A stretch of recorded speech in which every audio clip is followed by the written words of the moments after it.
তোমাদের মার কষ্ট, বাবার কষ্ট, উপার্জনের কষ্ট, একটা একটা টাকা রোজগার করার যে কি কষ্ট তোমরা বুঝতেছো।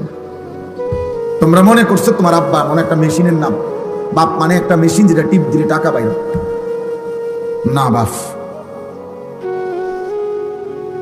বরঞ্চ আমি বলছি সেদিন আমি এক জায়গায় দাঁড়ায় দাঁড়ায় দেখছি একজন লোক সিমেন্টের বস্তা ট্রাকের থেকে গোডাউনে নিয়ে ফালাইতেছে, যে তার মাথার চুল থেকে পায়ের নখ পর্যন্ত ঘামে, আমার কাছে মনে হচ্ছে বেচারা পানির ছুটবে, এই পরিমাণ ঘাম তার শরীরটার মধ্যে।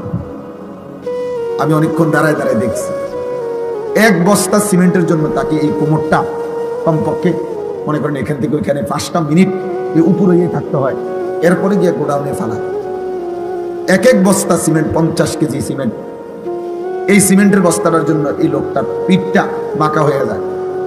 প্রতিবার বস্তাটা ফালাইয়া সে ছোট একটা গামছা দিয়া কপালের ঘামগুলো একবার বসে, আবার আরেকটা বস্তা লেগে যায়।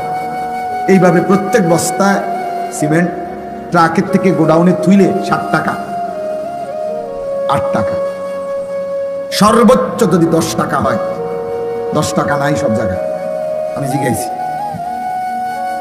তাহলে 50 বস্তা যদি সিমেন্ট নামাইয়া থাকে বেচারা, 50 বার তার কোমরটা বাঁকা হয়ে গেছে।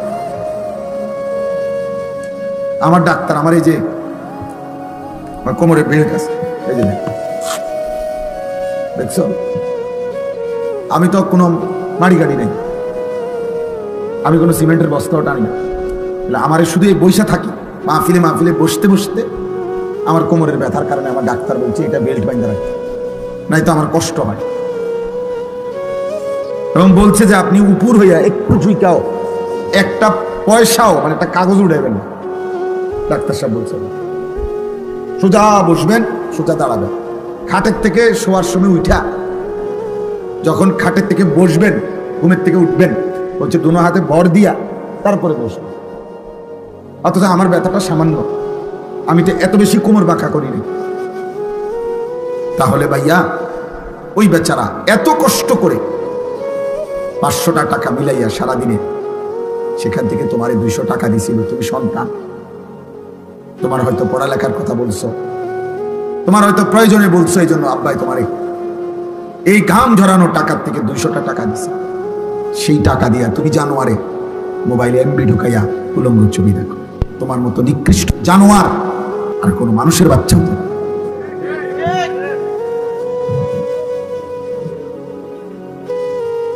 এত বড় নিকৃষ্ট হাইওয়ান পশু, এত বড় চতুষ্পদ জন্তু কোন মানুষের বাচ্চা হতে পারে। করলিটা কি এটা? তোর বাবার কি পরিমাণ ঘাম ঝরছে। এক বাটি ভাত যদি তার মায় বলে যে দিয়ায় তোর আব্বারে দোকান হেতে পারত না, এতে শয়তান বন্ধু নামের শয়তান, এই শয়তানরা দাঁড়ায় রয়েছে রাস্তা, এই শয়তানদের সাথে সে মোবাইল টিপতে যাবে, উলঙ্গ ছবি দেখতে যাবে। এই জন্য শয়তান বন্ধু নামের শয়তানদের লোকে আড্ডা দেওয়ানোর জন্য বাপের বাড়িটা শুধু মায়ের বাইরে দিছে, বাদ দোহানে কিন্তু দিয়া যাবে হেতে পারত না। লইয়া ছুটছে ধমকের লগে, পরের বেলা মার ভয়ে আতঙ্কে, সন্তানের ভয়ে মার আর কোনোদিন বলে না, বাপের সন্তানের ভয়ে আর কোনোদিন বলে না। হয়তো দুপুর 2টার খানা বাপ মাগরিবের আগে হয়তো খায়, তবুও সন্তানকে বলে না যে তে যে পরিমাণ অসিব্য, তে যেভাবে গারফাক দেয়, থাক তারে কইও না।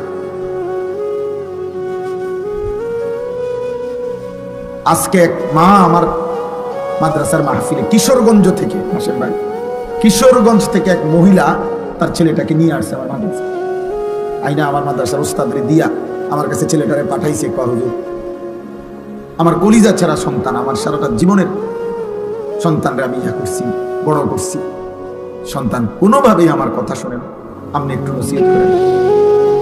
এই কথা বলতে গিয়ে যে মহিলা কাঁদলো, চোখের পানি পড়লো। আমি শুধু ওই ছেলেটারে বলছি, রে বাপ তোমার আমি কোনো কথা শুনতে চাই না, আমি শুধু এতটুকু কথা বলছি। আমি বলছি ওই ছেলেরা, আমি বাপ তোরে আমি বললাম আমার নাম মনে রাখিস, যে মায়ের চোখের পানি ফেললে এত গুরু, যদি আল্লাহর কসম যদি ফিরে না আসো, মার কথা মতো আল্লাহর নাফরমানি যদি না ছাড়ো, আমি বললাম তুই পথে পথে ভিক্ষা করবি। মার চোখে পানি ঝরাইয়া তুই নাফরমান, কোনদিন সুখ দুনিয়ায় জমবে না। পুরা দূরে কয়েকদিন চলতে আসবা, এমন জায়গায় থমকে যাবা মায়েরা বদদোয়ায়, যেদিন আর ঘুরে দাঁড়াইতে পারবে। কয়শো নজির লাগবে তোমার, কয় হাজার দলিল লাগবে। বাপের কষ্ট দিয়ে সুখে থাকবা, হ্যাঁ, মায়ের চোখে পানি জড়াইয়া সুখে থাকবা। তোমার সমবয়সী বন্ধুরা তোমার নিরাপত্তা দিবে, হ্যাঁ, ওই শয়তান গুলা।